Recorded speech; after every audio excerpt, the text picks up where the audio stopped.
wabarakatuh. Perkenalkan, nama saya Risa Hirtania dengan nomor induk mahasiswa 2019-7365. Saya adalah mahasiswa dari Fakultas Kedokteran Universitas Muhammadiyah Jakarta. Di sini saya akan memberitahukan seputar untuk menilai atau membaca hasil foto ronsen toraks dalam keadaan normal, posterior, anterior. Baiklah, pertama-tama saya akan menjelaskan pengertian foto toraks terlebih dahulu.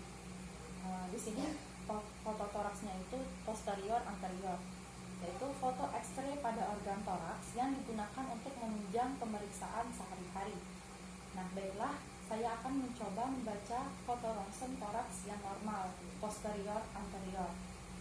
Nah, seharusnya untuk membaca foto ronsen dengan menggunakan view box, tetapi kali ini saya akan menjelaskan dengan layar laptop saja. Ini adalah contoh dari foto ronsen dada. Pada saat mau membaca, ada beberapa tips. Kita harus meletakkan foto ini dengan benar. Contohnya, ini ada marker R. Nah, berarti kalau R itu sebelah kanan, dan di sini ada marker L, yaitu artinya sebelah kiri. Nah, ini adalah sebelah kiri dari pasien, dan ini adalah sebelah kanan dari pasien. Terkadang markernya ini sering berubah-ubah. Misalkan marker L ini biasanya ada di sebelah kanan R. Kemudian harus ada identitas pasien, yaitu nama pasien. Kalau ada nomor rekam medis, usia, dan nama rumah sakit. Nah, dari ketiga identitas pasien ini penting karena kita tidak boleh salah mendiagnosis atau melihat kelainan pasien yang berbeda. Nah, setelah itu kita harus melihat syarat-syarat dari foto ini. Yang pertama itu adalah posisi pasien pada saat dilakukan foto toraks ini. Yang paling ideal adalah dari posterior anterior arah sinar PA. Artinya sinar itu berasal dari belakang pasien dan pasien itu lebih dekat dengan di sisi depannya, lebih dekat dengan grid untuk pembacaan foto, sehingga dihasilkanlah foto ronsen yang seperti ini. Dengan posisi tertentu, maka tulang skapula ini akan membuka sehingga tidak menghalangi pandangan untuk menilai parenkim paru. Nah, untuk kekuatan sinar harus disesuaikan dengan postur tubuh pasien. Jika tubuh besar atau kecil, seharusnya mendapatkan radiasi yang berbeda. Kemudian, harus memastikan bahwa seluruh lapang dada paru atau rongga dada terlihat dengan jelas, mulai dari apertura torasis sampai di abdomen atas. Jadi, diafragma dan sudut sinus costopenicus tidak boleh terpotong. Begitu pula dengan bagian atas.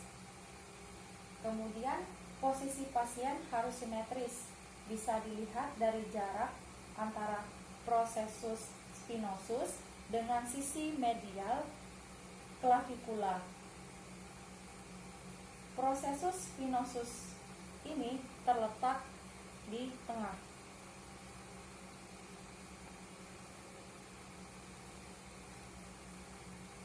Kemudian pada parenkim paru, pada inspirasi yang kurang juga menjadi tidak jelas atau kurang jelas, sehingga bisa menimbulkan kesan bahwa ada kelainan pada paru tersebut. Nah, pada kesempatan ini saya akan menjelaskan atau memberitahukan melihat atau membaca foto toraks yang ideal dengan posisi posterior anterior. Untuk membaca ronsen secara umum, maka penting sekali kita melakukan dengan sistematis agar tidak ada hal-hal yang terlewatkan. Walaupun kita mau menilai paru, pleura, mediastinum, aorta, dan jantung. Tetapi kita tidak boleh melewatkan apabila ada kelainan pada tulang, soft tissue atau subdiafragma. Apabila terlihat tetap harus dilihat. Sistematika yang dianjurkan bisa dari luar ke dalam, artinya dari subtisu atau jaringan lunak, kemudian tulang-tulang, kemudian sinus costophrenicus dan diafragma, parenkim paru, jantung sampai ke organ yang di tengah-tengah seperti trakea. Atau bisa juga dari dalam maupun sebaliknya. Penilaian fototoraks dari luar ke dalam, jaringan lunak warnanya putih, tetapi tidak terlalu terang seperti putih abu-abu. Kemudian ada sedikit bayangan okklusen, itu biasanya adalah lemak.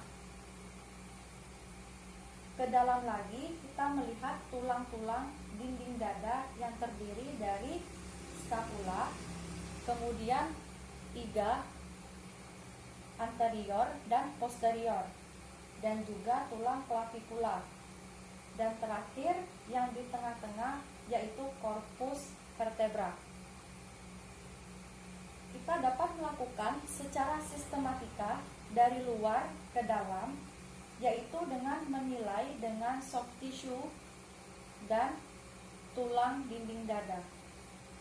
Kemudian kedua diafragma dan sinus costophrenicus, parenkim paru, jantung, trakea, atau dari dalam, dari trakea, jantung, kedua vaskularisasi parenkim paru, kemudian diafragma dan sinus costophrenicus. Terakhir tulang-tulang dan jaringan lunak dinding dada. Penilaian dari luar ke dalam, misalnya soft tissue, dinding dada. Di sini gambarannya adalah normal, jadi tidak ada kelainan pada soft tissue dan dinding dada. Kemudian tulang-tulang tampak semuanya itu tidak ada kelainan, jadi normal. Tetapi kadang-kadang kita bisa mendapatkan kelainan berupa fraktur pada tulang rongga dada atau lesi. Kemudian tidak ketinggalan vertebra, jadi kadang-kadang bisa terlihat dan kadang-kadang tidak bisa terlihat. Kita lihat kedua diafragma dan sudut costophrenic atau sinus costophrenicus. Kedua diafragma ini harus licin permukaannya dan membentuk sebuah kubah. Kemudian sudut sinus costophrenicus, yaitu kanan dan kiri itu harus lancip. Untuk parenkim paru secara keseluruhan, parenkim paru ini warnanya lusen atau hitam. Nah, mengapa lusen? Ini disebabkan karena latar belakangnya itu adalah udara. Nah, pada foto ronsen ini itu melihat ada corokan dari bronkofaskuler.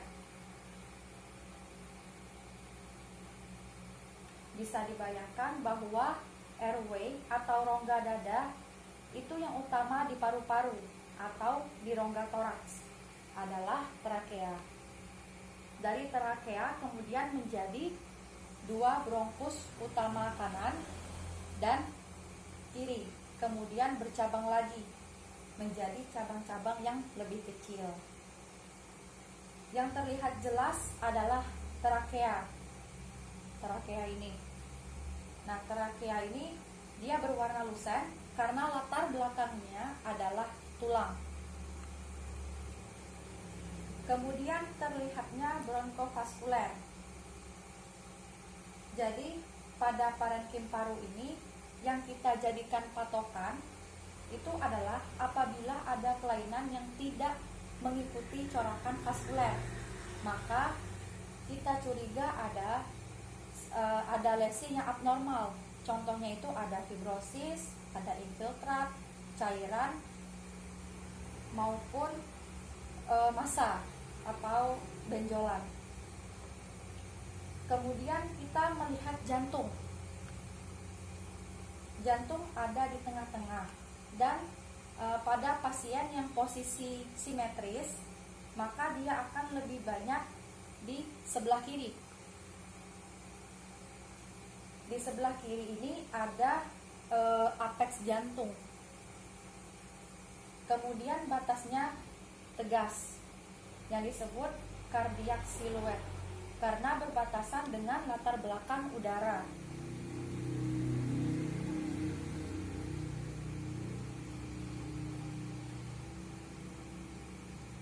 Kemudian jantung dikatakan membesar apabila lebar jantung dibandingkan dengan lebar dinding rongga dada atau rongga toraks lebih dari 50% pada keadaan posterior anterior. Nah, organ-organ yang penting dari jantung ini di sebelah kanan berbatasan dengan lobus medius paru kanan adalah atrium kanan. Sementara di sebelah kiri berbatasan dengan lingula, yaitu ventricle kiri. Dan di atasnya ada atrium kiri, kemudian atricumunalis, dan paling atas adalah aorta. Nah, yang terakhir itu ada trakea. Trakea ini letaknya lurus di tengah. Demikian untuk pembacaan foto toraks pada foto ini, maka tidak terdapat kelainan karena jaringan lunak dan tulang-tulang dinding dada dalam keadaan normal.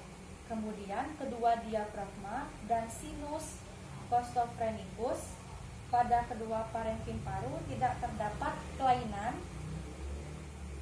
Corakan bronkofaskulernya normal, jantung tidak membesar,